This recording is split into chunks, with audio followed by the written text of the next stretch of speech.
Sabi ni Duterte, pag siya ay naging presidente, mag-i-impose siya ng curfew. Alauna ng gabi, bawal na magtinda ng alak. Sarado na ang mga bars.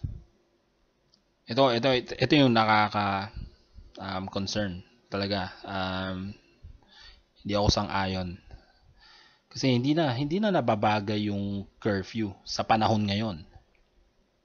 Ako mahilig ako magpunta sa mga beer house. Namin ko 'yan. Siya babaero siya. Pupunta rin siyang beer house. Siguro doon sa Davao, sarado na mga beer house.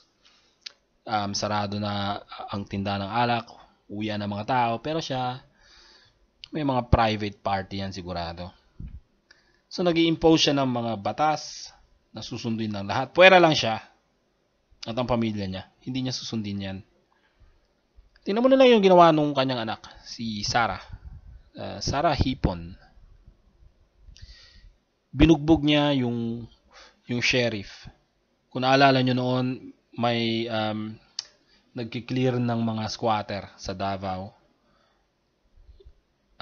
Yung sheriff, yung sheriff ando doon. At etong si Sara Duterte, si Sara Hipon, nasa ibang lugar dahil meron ding pagkatapos lang ng bagyo noon at doon siya para sa mga nabahaan.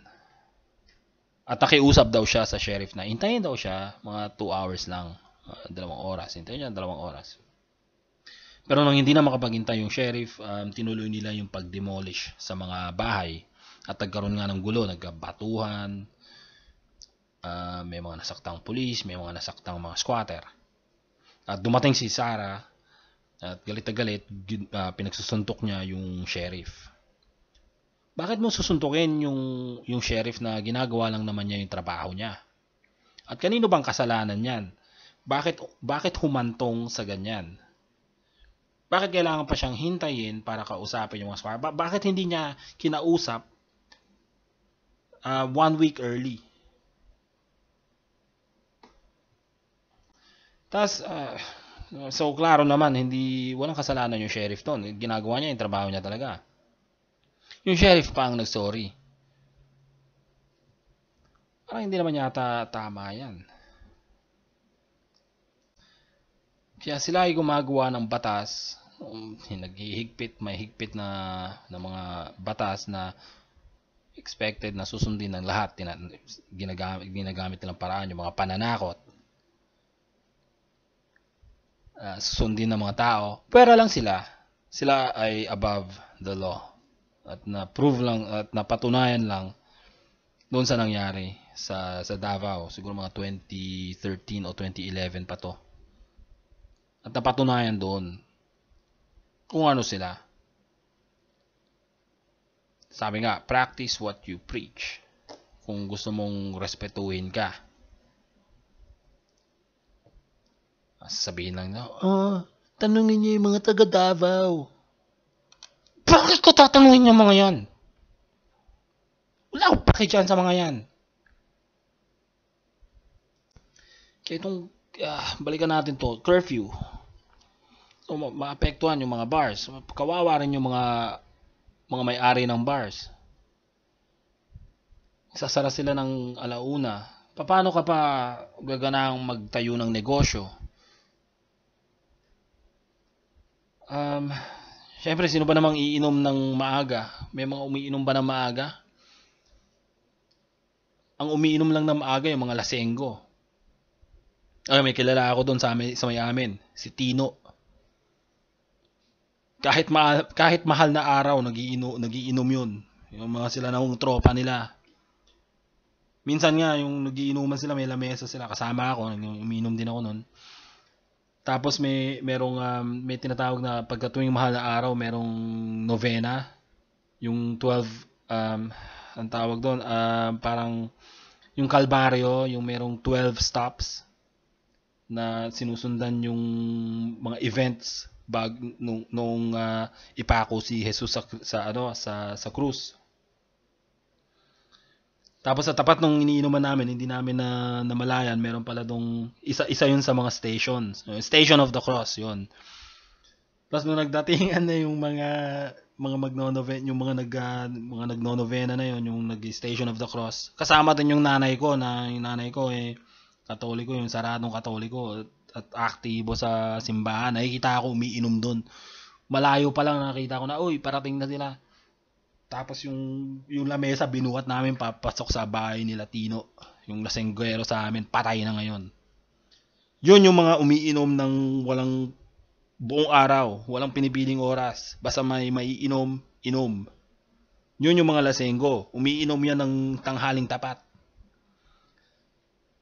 Kung isasara mo yung mga bars na mga alauna, pipilitin mo yung mga tao ngayon maging mga lasinggero. Maging manginginom talaga, mga alcoholic. Na kahit mahal na araw wala nang pake, nagiinom na lang. Kasi mamayang alauna, sarado na. Wala na kaming maiinom. Pahirap yan Hindi na yata tama yan. Tayo na, yung mga bobo dyan, yung mga bobo na taga-suporta ni Duterte, ang lagi nila sigaw, ang kailangan ng mga Pilipino ay disiplina. Putang ina mo. Kung hindi mo kayang disiplinahin yung sarili mo, tarantado ka, bakit ka pa maghahanap ng leader na didisiplinahin ka? Pati hindi mo nalang pakinggan yung tatay mo, magulang mo, putang ina ka. Andiyan ka nagsasalsal. Puta, imbes na gumawa ka ng gawaing pang paaralan mo, yung mga assignments mo, puta salsal lang inatupag mo. Aldab, nood ng Aldab. Puta Facebook. Ikaw ang walang disiplina, kahit mag-Duterte ka pa dyan, wala rin kwenta yan. Magrarally din kayo at papatalsikin nyo rin. Putang inang gagawin yung Banana Republic talaga tayo. Dito ako nabubuisit sa mga tarantadong to Parang yung mga ogag na nakikita ko dun sa yung mga kakilala kong driver ng FX. Meron silang organisasyon, nagdo-donate sila ng mga 50 pesos o kung ano man yung nila para makapag-ipon sila, may paluwagan, parang ganon. Ba't kailangan mo pa ng paluwagan? Wala ka bang tiwala sa sarili mo? Mag-ipon ka ng sa sarili mo. Bumili kang alkansya. O maski yung bao ng nyog, yung kalamay, dikit mo lang yung bao ng kalamay. Lagyan mo ng butas, mapagkasya yung 2 piso o kaya mga papel. Ulog mo lang doon. Religiously, lagay ka ng pera tapos wag mong pansinin. Basta lagay ka lang ng pera doon, wag mong pansinin. Wala ka ba tiwala sa sarili mo? Hindi mo ba magawa yan sa sarili mo? Kailangan mo pang sumali ng mga grupo? Ngayon ito pa yung kayong mga horda kayo. Gaano kayo ng mga Duterte dahil kailangan nyo ng disiplina? Disiplinahin nyo lang sarili nyo. Gago! Wala pala kayong tiwala sa sarili nyo Ina to Isa pang maapektuhan dyan yung mga musikero. Patay ang music scene natin. Marami dyan yung mga tugtugan, mga konsyerto nag-uumpisa alas 9. So, halimbawa may concert ang parokya ni Edgar sa Mayrix o kaya sa 70s Bistro. Umpisa yan alas 9, pero hindi yung parokya ni Edgar alas 12 pa. Dahil magtutugtog ng alas 9 yung mga front acts. Minsan may iniimbita silang banda na tinutulungan nila para makilala din. Alas 9 magtutugtog yan sila, kung sino man yun. Kamikaze noon, front act lang ng parokya ni Edgar yan. Parokya, nanood ako sa Mayrix, Kamikaze, alas 9. Tapos alas 10 may isa pang banda, alas 11 may isa pang banda, tapos parokya ni Edgar na. Umaabot ng lumalampas pa ng alauna yung mga tugtugan na yan. Kung ibaban mo na yung pagbenta ng alak, lugi naman yung venue. Siyempre yung venue ngayon mapipilitan ngayon na kumuha ng mas malaking cut sa door sa tickets o sa door charge o door fee. Bakit? Dahil wala nang bumibili ng alak. Pinagbawal na. Kalokohan to Patay na nga yung music scene. Wala nang NU 107. Yung mga banda, bread and butter nila yung live gigs na yan. Kung hindi ka na makabili ng alak, hindi ka nagaganahan makinig ng hindi ka nagaganahan lumabas. Ba't pa ako lalabas? Uuwi ako ng matino. Hindi ako lasing. Lokohan to eh. Hindi, masyadong control freak itong Duterte na to. Gumagaya kay Marcos. Iba naman ang panahon ngayon sa panahon noon. Noon, on the verge of a civil war ang Pilipinas. May threat ng komunismo, kaya kailangan may curfew. Naintindihan ko yon, pero sandali lang yon, inilis na rin yon. Ay mga curfew na yan, nangyayari lang yan pagkatapos ng terrorist attack. Ang nakikita ko lang terorista dito ay si Duterte. Ngayon, paano itong mga beer house? Saan tayo maghahanap ng aliw? Paano yung mga GRO tsaka mga dancer na yan? Mga breadwinners din yan. Yung mga GRO na yan, karamihan dyan, mga single mom. Mga single mothers yan. Meron niyang pinapakaing bastardo. Paano niya ngayon bubuhayin yung bastardo? Sagutin ba ng simbahan yan? O hahabulin ni Duterte yung tarantadong lalaki na nakabuntis sa babae na yon? At pilitin namang na panagutan yung anak. Paano kung pobre din yung lalaki? Na maraming asawa kagaya niya. Anong gagawin niya? At saan kami maghahanap ng aliw? Salsal na lang? Mag-Facebook, YouTube, o may mga porn. UGs? YouPorn? Baka mamaya may magreklamo, President Duterte, yung anak ko hindi nag-aaral, lagi nanonood ng UGs, sasalsal na huli ko. Baban niya rin yan. Hanggang saan yan? Putang ina. Kalokohan to eh. Kapag mag-isip kayo mabuti, paano itong mga paputok? Ibaban din daw ni Duterte ang mga paputok. Itong si tarantadong Cayetano, balwarte niya daw ang Bulacan. So paano ngayon mapapaliwanag ni Cayetano to sa kanyang mga kababayan sa Bulacan? Sorry ho kailangan talaga natin ng disiplina. Ibaba natin yung paputok. Paano yan?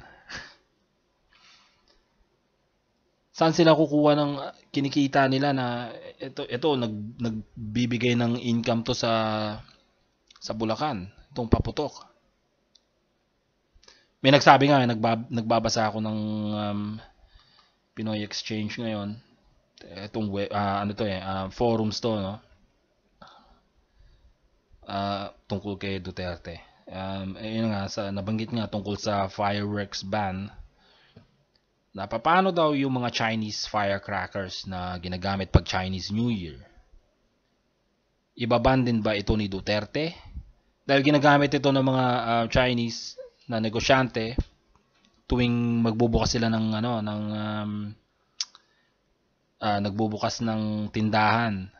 Dahil ang paniwala nila, ang mga firecrackers ay nagtataboy ng mga malas at masasamang espiritu. So, ibaban din ba niya ang pagpapaputok tuwing may magbubukas na tindahan ng mga na pag-aari ng Chinese? Ibaban din ba niya ang pagpapaputok sa Chinese New Year? O sasabihin niya, bahala kayo sa buhay niyo, lumayas kayo dito. Abay, tarantado pala to. Mayabang lang pala to. Kaya ba niyang gawin yan? O ang iipitin niya lang, tayo, yung mga kababayan niya, mga kalahi niya, o exempted mga Chinese. Ganun ba? Kaya mag-isip-isip kayo. Kailangan nyo ba ng disiplina? Kailangan nyo ba ng disiplina? Kailangan nyo pa ba bumoto ng tao na tuturuan kayo kung paano magkaroon ng disiplina? Sabi ni Duterte sa DZMM interview, ang Pilipinas ay hindi naman daw broken. Sabi niya, merong medyo magulo daw, pero hindi naman daw broken ang Pilipinas. So bakit drastic ang mga ang gagawin niya? Bakit napaka-drastic itong mga ban ng paputok, itong mga curfew, pag-ban ng pagbenta ng mga alak? Hindi pala ano bang hindi naman pala broken eh. At bakit marami ding naniniwala? Itong mga boboto sa kanya, ito yung mga tarantadong manginginom tsaka mga laman ng beer house eh. Talaga sa kakakantot ng mga tarantadong to, wala yung utak eh. Baka kung nilabasan na yung tamod, yung pira-piraso ng utak na sumasama na rin, pinuputok sa loob ng puki ng babae. Ando doon na yung mga utak nila, kaya pabobo ng pabobo eh. Tangina, madadamay pa tayong lahat. Kaya pag mag-isip kayo, hindi nyo kayang disiplinahin sarili nyo? Kayo ba yung mga horda? Kailangan ng leadership? Ha? Mga horda? Sagutin nyo.